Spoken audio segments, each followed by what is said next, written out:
Kalinga Prab natalo ni Ruel of Malalag kung ating pag-uusapan about sa charity sponsor punto por punto ating tunghayan po yan. Bago natin simulan, please don't forget to subscribe this YouTube channel, Kuya SNB Vlog. So alam naman natin mga ka-idol sa mga patuloy na sumusuporta kay Kuya SNB Vlog,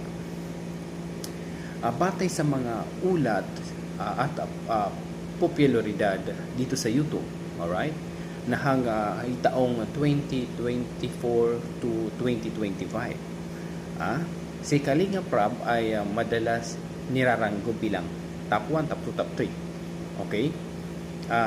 Top viewed channel, nangunguna sa mga viewership. Alright? Gayon pa man, ang Ruel of Malalag ay kabilang din sa mga nasa mga top charity vloggers. Alright? Madalas pasok sa top 3 to top 4. Ang dami ng sponsor ay nagbabago. Alright? At pareho silang may malakas na suporta, punto por punto. So, narito ang mga detalye. Ang pagkakaiba ng si Kalinga Prab, of course, si Ruel Malalag. Actually, magpinsan to sila.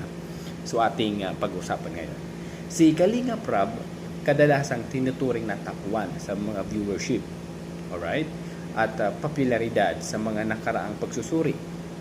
While si Ruel of Malalag, kilala sa malakas na suporta mula sa mga viewers, solid supporters, at pasok sa top charity vloggers. Ganun lang po doon. So, ang bilang ng sponsor ay hindi opisyal na inilabas, alright? Ngunit ang kanilang mga video ay parehong nakakakuha ng mataas na views, na indikasyon ng malawak na suporta. Ganun lang po doon.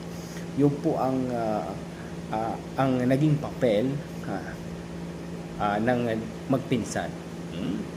Lahat ng plano nila, lahat ng mga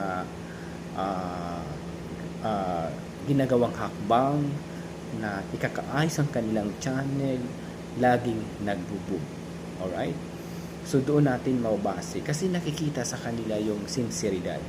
Kahit sila ay medyo maraming nagbumabatikos, maraming mga against sa mga ginagawa, pero nandun pa rin yung diehard supporters, yung mga nagtitiwala sa kanila magpinsan. Kaya hindi